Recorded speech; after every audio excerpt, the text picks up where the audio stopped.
Hakuna hama kupenda Yesu. Hakuna ane umwe, hakuna umwe murapa vese. Hakuna ane umwe,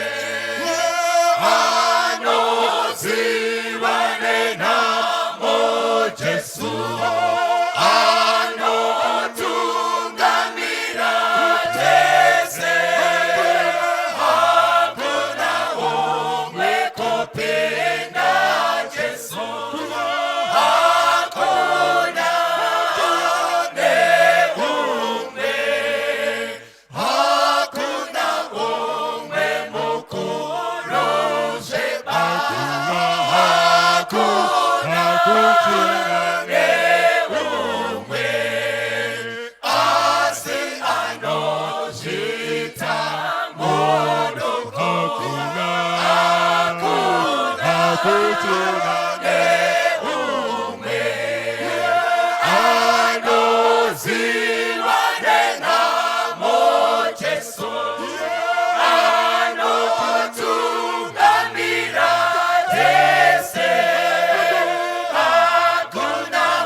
Kumuna wira kwazo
kuna iye rufaro neupenyu.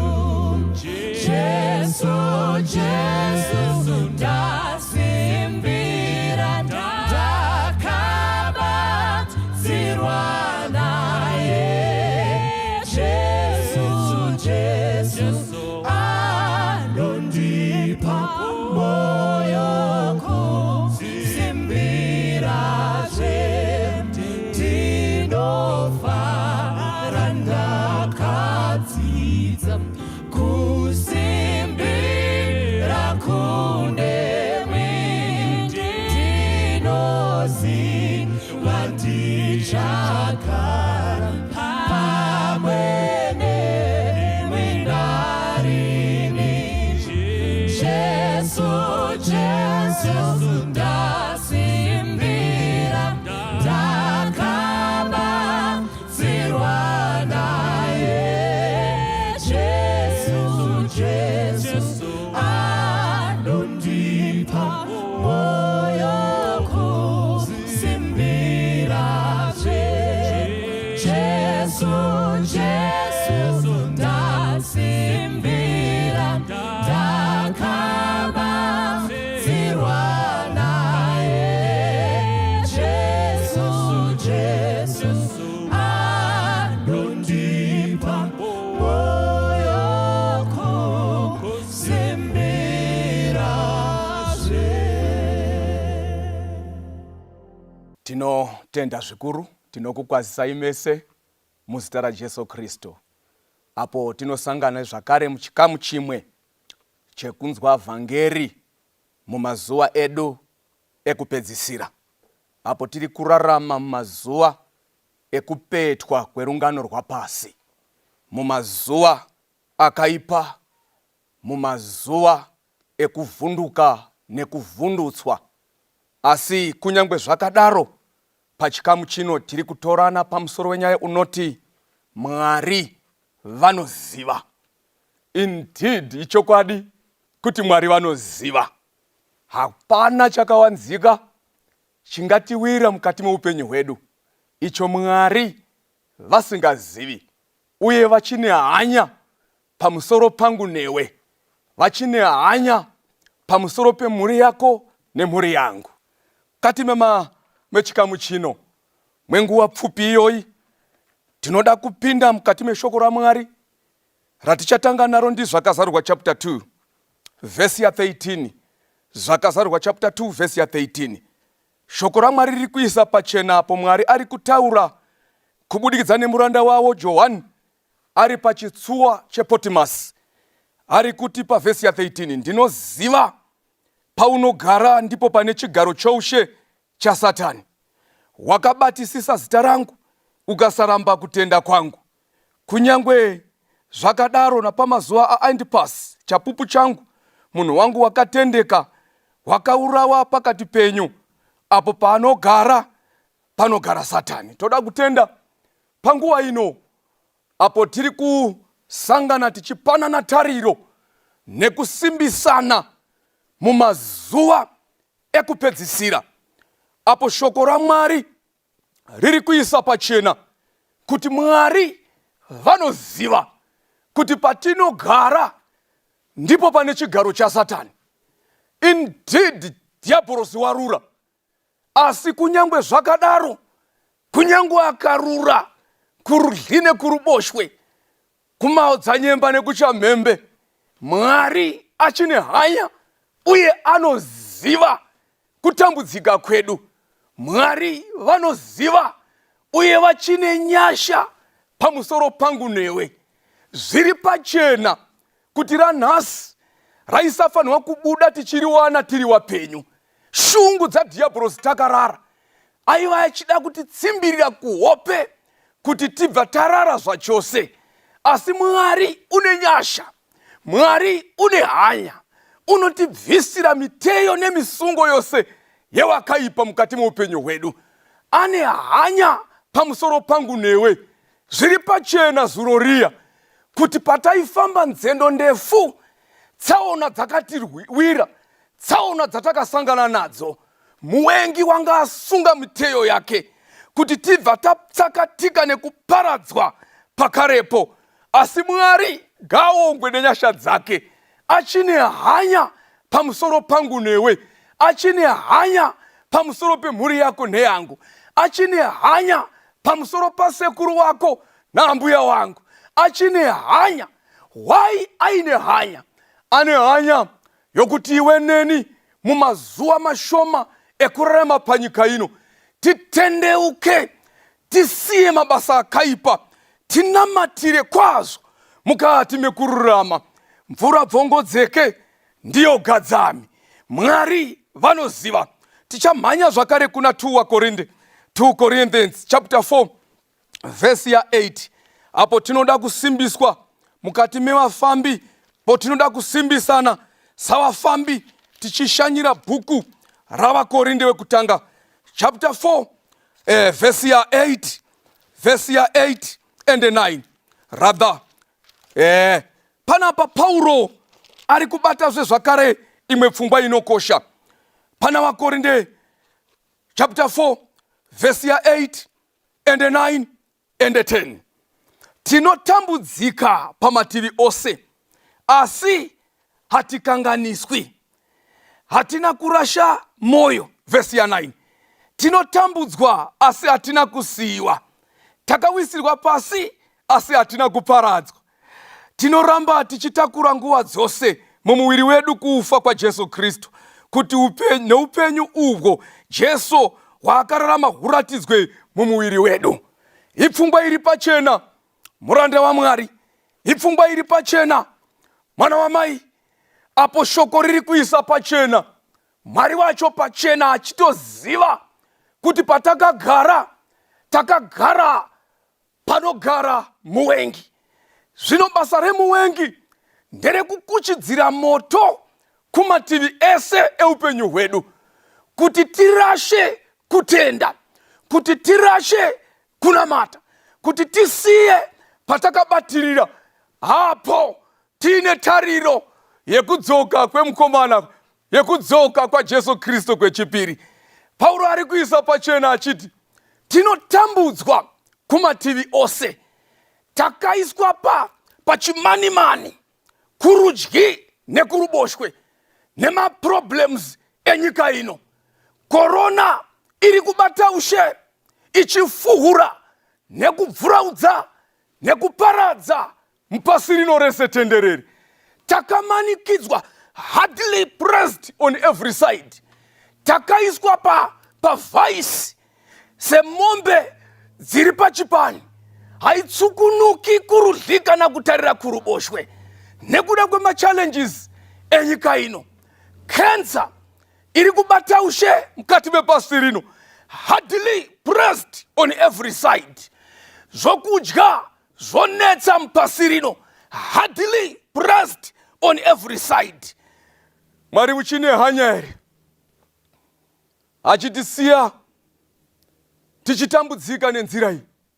Ndoda kukuchidzira tariro kwauri mwana wamai, kuti oh yes, Mwari uchine hanya.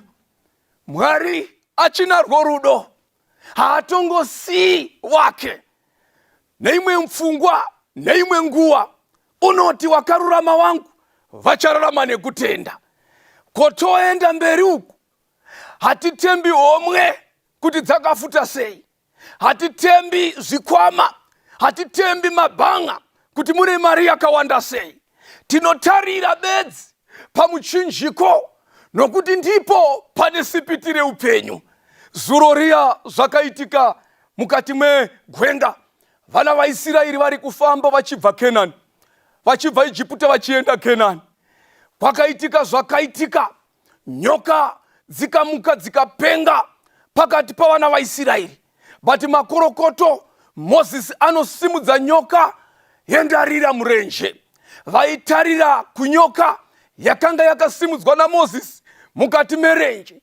Kunyangwe dzaipenga sei, kunyangwe dzaivaruma, but dzaiva nesimba rekutora upenyu, nokuti focus yevafambi, focus yavana vaIsraeri yakanga yakatarira panyoka yakanga yakasimudzwa naMozisi murenje, nyoka yendarira, zvaitaridza nekudongedza pachena kuti Jesu anotarira paari, kunyangwe wakafa vachararamazve.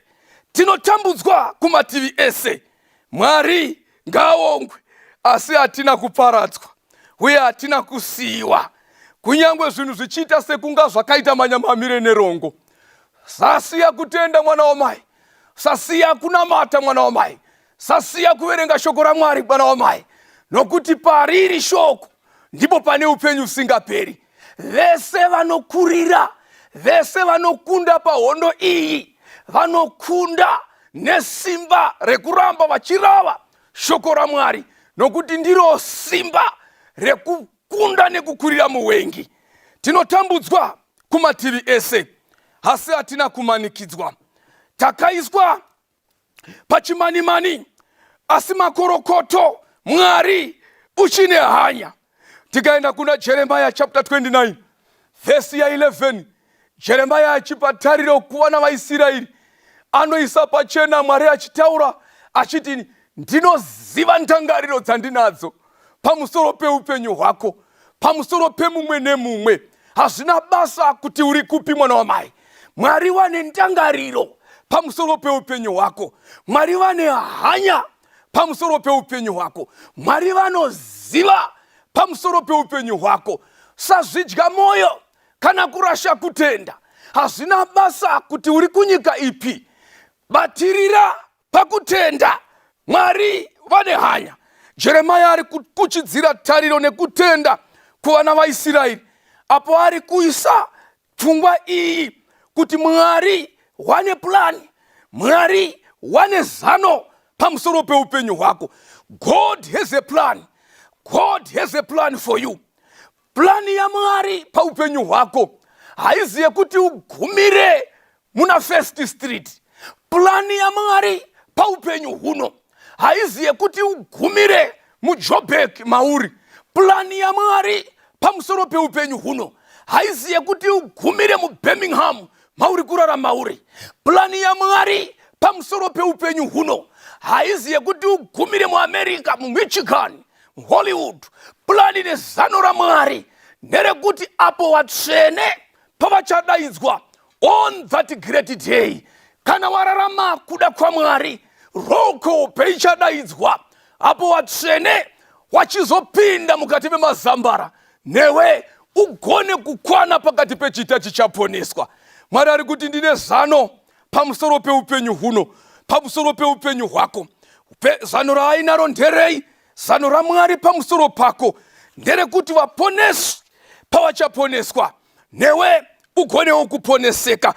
Chirarama uchiziva kuti Mwari vanoziva, uye Mwari vane zano, uye Mwari vane hanya pamusoro pako mudikani. Zvinoratidza sekunga zvinhu zvaita manyamamire nerongo. Hongu makuwa akomba churu, hongu urwere hwabata ushe muupenyu, hongu muri shirikadzi amai, hongu uri nherera mwana wamai. But Mwari ari kuisa pachena kuti ndinoziva ndangariro dzandinadzo pamusoro peupenyu hwako. Waroma chapter 8 verse ya 18 ipfungwa imwe inokosha yatoda kushanyira pana Waroma chapter 8 verse ya 18. Paulo ari kusimbisa vafambi, ari kuisa pachena achiti, nokuti ndinoziva kuti matambudziko enguva ino haana kufanirwa kuenzaniswa nokubwinya kuchazoratidzwa kwatiri. Zviri pachena mwana wamai wangu kuti kutambudzika panyika ino tinotambudzika. Zviri pachena mwana wamai wangu kuti kufirwa panyika ino tinofirwa. But handipo panoperera tariro. Matambudziko enguva ino haana kufanirwa kuenzaniswa nekubwinya uko kwatichazoratidzwa, uko kwatichazopiwa. Chii chiri kunetsa mwana wamai wangu? Warambwa here mudikani? Newo waidisawe pamoyo. Chii chiri kunetsa? Vana here wakutambudza mudikani? Chikoro here chanetsa? Mafizi here atambudza panyika ino? Mabusiness here asiri kufamba zvakanaka? bhaibheri riri kuisa pachena kuti matambudziko enguva ino haana kufanira kuenzaniswa nekubwinya kuchazoratidzwa kwatiri. Tiwirira mutendi, shinga mutendi, it won't be long. Jesu anoziva, ari kuita mabasa makuru zuva rimwe nerimwe raanotipa pasi pezuva, kutigadzira chimiro chedu, kutigadzira mwoyo yedu, kutigadzira kuti tifanane naye, kuti paanozoonekwa tive takafanana naye. Saka Pauro anoisa zvakare pachena pana chapter 8 yavaroma iyoyo vesi ya 35. Waroma chapter 8 iyoyo vesi ya 35 ari kuisa nekulista matambudziko anotiwira panyika ino angaita kuti tikanganwe kuti Mwari achiri kundiziva here. Vesi ya 35 iri kuisa pachena, ndianiko uchatiparadzanisa norudo rwaKristu Jesu? Kutambudzika here? Hongu indeed panyika ino tinotambudzika, but Paul ari kudeclare achiti ndiani uchatiparadzanisa nerudo rwuri muna Kristu Jesu? Kungava kutambudzika here? Kutambudzika kwaiswa pasaidi kuti kunyangwe kukauya nemutoo upi, kunyangwe kukauya nenzira ipi, kunyangwe kukauya kuine simba rakaita sei pamusoro pangu newe, hakugoni kuva nesimba rekuti paradzanisa nerudo rwuri muna Kristu Jesu. Ari kuenderera mberi achiti inhamo here zvakare, nhamo here zvakare ingatiparadzanisa nerudo rwuri muna Kristu Jesu. Nhamo kana ikauya, youya nenzira, yokokana neimwe kubva gokwe, yokokana neimwe kubva kuinyanga, yokokana neimwe kubva chimanimani, kuti inoduka nekurenga mumba mako. Kana nhamo dzikaunganidzana nekuridzirana muridzo, dzikaungana mumasuo ako mwana wamai, haigoni kukuparadzanisa nerudo rwuri muna Kristu Jesu. Nemhaka yei? Nemhaka yekuti Mwari arimo mukati mekutambudzika kwako. Saka nhamo haingagoni kutiparadzanisa nerudo rwuri muna Kristu Jesu.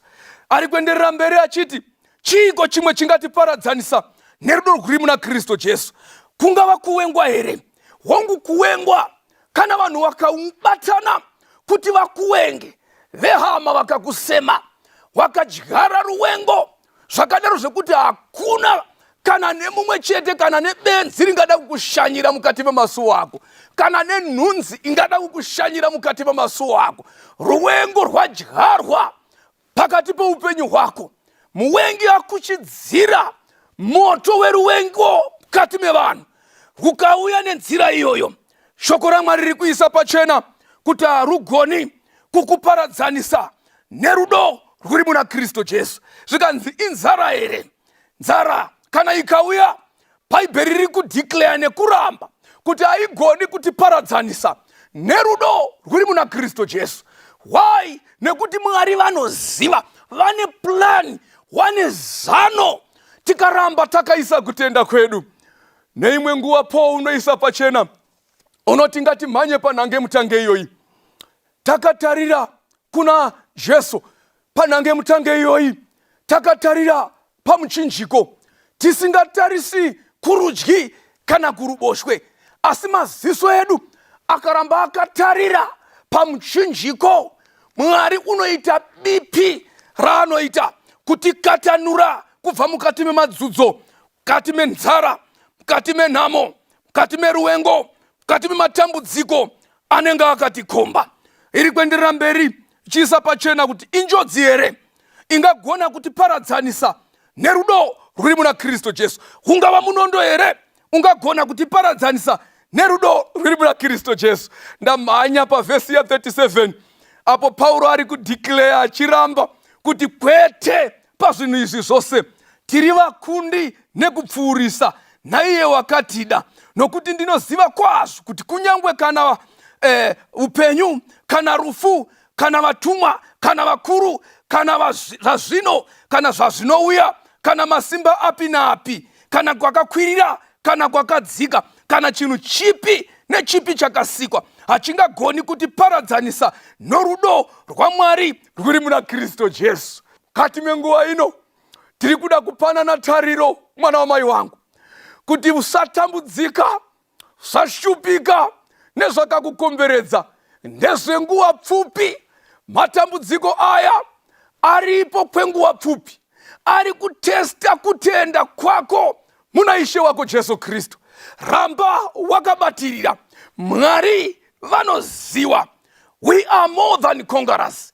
Hativi vakundi tiri toga, asi tikaramba tiri mukati meshoko raMwari, tikaramba tiri pamabvi, tikaramba tine kutenda, zvinoitika zvinoitwa zvoga naMwari, nemhaka yekuti isu tazvipira, isu tazviisira moyo yedu, isu tazvishingisa kwazvo kuti ticharamba takabatirira pakutenda kuri muna Jesu Kristu. Wakorinde wechipiri yeye chapter 4 verse ya 16 iri kuisa zvakare pachena. Wakorinde chapter 4 verse ya 16 iri kuisa zvakare pachena. Wakorinde wechipiri chapter 4 verse ya 16 iri kuisa zvakare pachena kuti kunyangwe madzudzo nemhando dzose dzenhamo dzikauya, verse 16, hatineti, asi kunyangwe munhu wedu wokunze uchipera hawo, munhu wemukati unowandudzwa zuva rimwe nerimwe. Nokuti kutambudzika kwedu kwakareruka, kuripo chinguva chiduku, kunoitira kubwinya kukuru kwakaisvonaka kusingaperi, tisingatariri zvinoonekwa, asi tichitarira zvisingaonekwi. Nokuti zvinoonekwa zvapfuura, asi zvisingaonekwi zvinogara nekusingaperi. Pakutambudzika kwedu panyika ino, hatitambudziki takatarira matambudziko ari kutivira nhasi, asi tinotarira mufaro uchazoratidzwa pakupedzisirapo chikukudzira chedenga, pachichazotsemura makore, chadeclare kuti enough is enough. Cancer pane paichadeclarewa nemuchinda wedenga kuti pawakabata pakwana, wakatambudza vana vangu nguva refu. Hatitariri zvinoonekwa. HIV and AIDS ichasvika nguva Mwari yaachadeclare kuti wakaparadza ukabata ushe zvakakwana. Ndinoziva, ndine zano randinaro kune vakafa vakabatirira pakutenda. Ndichauya ndowapa chikomborero nechipo cheupenyu usingaperi. Hatineti mwana wamai, hatineti vafambi. Patariro iyi hatineti, pakutenda uku hatineti. Mwari vanoziva. Ndoda kungokupa tariro mukati menguva ino, mukati mechikamu chino, hapo tiri kutorana tichidzosana mukati meshoko raMwari, kuti Mwari vanoziva chaMwari, Mwari vanoziva mudikani, Mwari vane hanya. Sarasha kutenda, sarasha tariro, hongu zvinhu zvinoita sekunga zvakuguma paupenyu hwako. Usatya. Iva nenguva yekunamata, iva nenguva yekusimbiswa mukati meshoko raMwari, iva nenguva yekutsungirira pamagamba ekutenda. Uripo, you are one of them. Pamagamba ekutenda, mwana wamai wangu, uripo mudikani. Savunduka, usatya.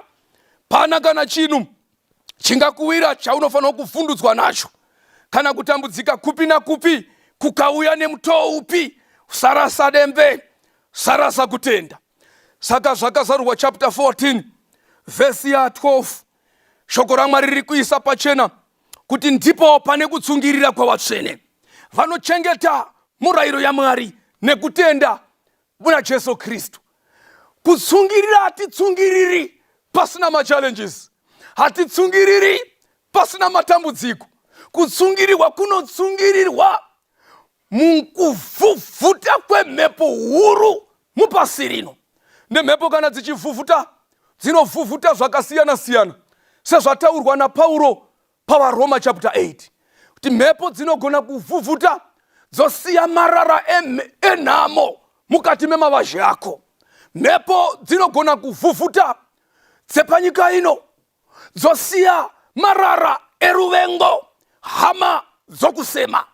Mhepo dzinogona kuvhuvhuta mukati meupenyu hwako, dzosiya hondo mukati memawazha ako, dzosiya hondo kubasa, dzosiya hondo even pose paunofamba. Nenyika ino yoita sekunga yokusema, pati Bhaibheri riri kuisa pachena kuti pakadaro ndipo pane kutsungirira pawatsvene. Wanochengeta kutenda kwa Jesu nekupupura kwa Jesu Kristu nemirayiro yaMwari. Chii chiri kukutambudza mwana wamai wangu? Ramba wakabatirira, usarega kutenda, usasiya kunamata. Mwari vanoziva kuti mai muri shirikadzi, Mwari vanoziva kuti shamwari yangu uri bofu, Mwari vanoziva kuti panyika pano pane zvirema, Mwari vanoziva. Kana Mwari vachine hanya neshiri dzedenga dzisingarimi, dzisingakohwi, dzisingacheki, ko iwe wakasikwa nemufananidzo wake, angakusiya here uchitambudzika panyika ino? Mwari vanoziva. Tsunga mutendi, ndipo pane kutsungirira kwavatsvene. Wanochengeta murayiro waMwari nekutenda kwa Jesu Kristu. Zvinhu zviviri zvinodikanwa mumazuva ekupetwa kwerungano rwapasi: kuchengeta murayiro waMwari, saita upombwe, sauraya, sava nevamwe vaMwari kunze kwangu, sareva zita raJehovha Mwari wako pasina, rangarira zuva reSabata, urichengeteriwe tsvene, usachiwa, kudza baba wako namai wako, ndipo pane kutsungirira kwavatsvene. Wanochengeta murayiro waMwari nekutenda kuri muda Jesu Kristu. Kutenda chiko? Kutenda ndiko kutarira nekunamata kuti zvandanamatira izvi, kunyangwe ndisati ndazvibata, ndatozvibata. Kana uri pakati pemacrucibles, kati meupenyu hwako, rwere hwakakukomba, nhamo yakakukomba, zvese zvinonetsa zvepanyika ino zvakakukomba, ndoda kukupa tariro mukati mwechikamu chino kuti Mwari vanoziva. Mwari haana kukusiya, Mwari haasiyi wake, Mwari haarasi wake. Vakuita munamato newe mudikani, kati mechikamu chino, kati menguva ino. Handizivi kuti uri kupi, handizivi kuti uri kuitei. Pamwe wanga wapererwa netariro, pamwe wanga usisina hanya, pamwe wanga usingachadi kunamata, zvanga zvisingacharevi chinhu kwauri. Pamwe wanga usingachadi kuverenga shoko raMwari, ranga risingacharevi chinhu mukati meupenyu hwako. Kana ukariverenga, roita sekunga risingarevi, roita sekunga risisina simba. Ndoda kukupa tariro, ndoda kukupa zvivindi zvekutenda kuti Mwari unoziva shamwari, Mwari unokuda, Mwari uchine hanya, Mwari uchine rudo, Mwari uchine mutsa pamusoro pezvose zviri kukuwira. Mwari achiri kukuda, Mwari achine hanya. Pauri ipapo toda kuwa nenguva yekunamata. Ngatitsinjinya apo tinonamata Musiki wedenga nepasi. Tinokutendai panguva ino apo tinouya nevana venyu mukati memaoko enyu Mwari. Zvizhinji zvakavakomberedza mukati mepasi rino. Musafuratira nekuti ndimi Mwari wavo. Musatisiya kana tichinge tichikunamatai tenzi. Vamwe vakanga vasisina hanya nekunamata nekuti vanoti takanguritanamata. Mwari munoita sekunga musinganzwi. Munonzwa imi Mwari wekudenga, tinozviziva. Nhoroondo yenyu tinayo yekukunda nekukurira kwamakaita madaidzwa mukati meupenyu hwevana venyu. Vana Shadhreki nana Mesheki nana Abhedhinego makavarwira vakakurira. Vana Dhanieri makavarwira vakakurira. Rwiraiwo murandakadzi uyo Mwari anovimba nemi zvizere. Pakunamata kwake ishirikadzi, inzweiwo Mwari pakukumbira kwayo.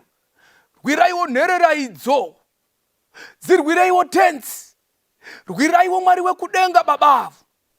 Pakunamata nekukumbira kwavo, warwireiwo nekuti vanovimba nemi.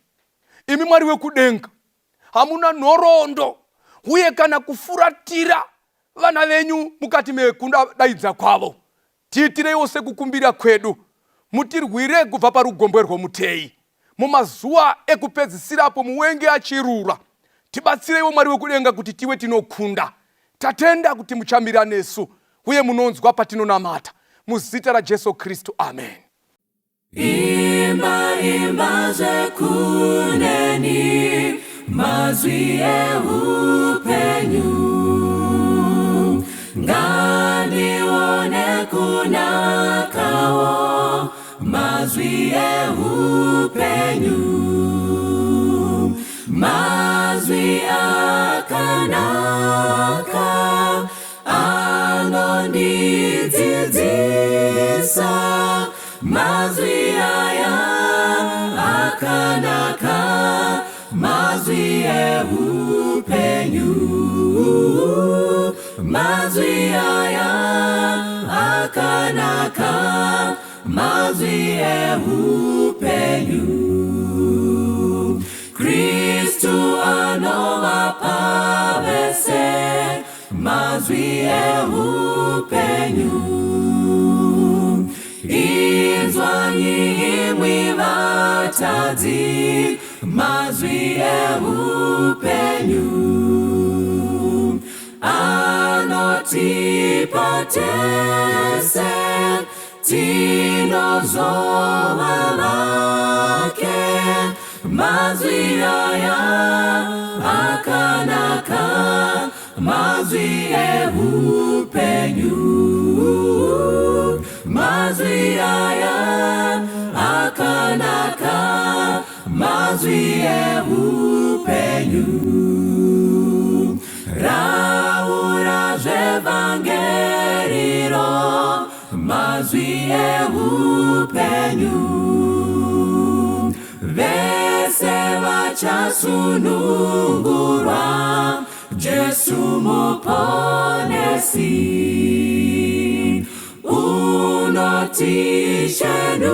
Unotishenura, tipinde kumusha. Mazwi aya akanaka, mazwi eupenyu. Mazwi aya akanaka, mazwi eupenyu.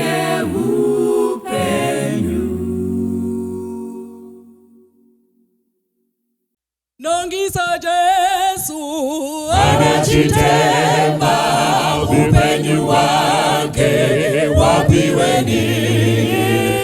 Upenyu wake wechitema, wafukwane wake uchena. Nofukizwane upenyu wake, nozoziwa upenyu wese. Upenyu wangu wechitema, wafukwane wake uchena. Zironda zechitema zadzama, zvatatuka mweya unocha. Ofufukidzwa nemwi Jesu, nosunungurwa nemutemo. Nofukidzwa neupenyu wake, nozoziwa upenyu wese. Upenyu wangu wechitema, wafukwane wake uchena. Ndora kuziwa rusununguro, Jesu andipa nguo chena.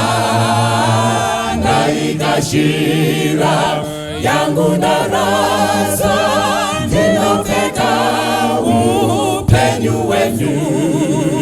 Nofukizwa neupenyu wake, nozoziwa upenyu wese. Upenyu wangu wechitema, wafukwane wake uchena. Notorerwane ruforo rwangu, naruramiswa nemitenzi ndaerezwane izvirenyu ndazokashira mbiri yenyu ndafukidzwane upenyu wake ndozoziwa upenyu wese upenyu wangu wechitema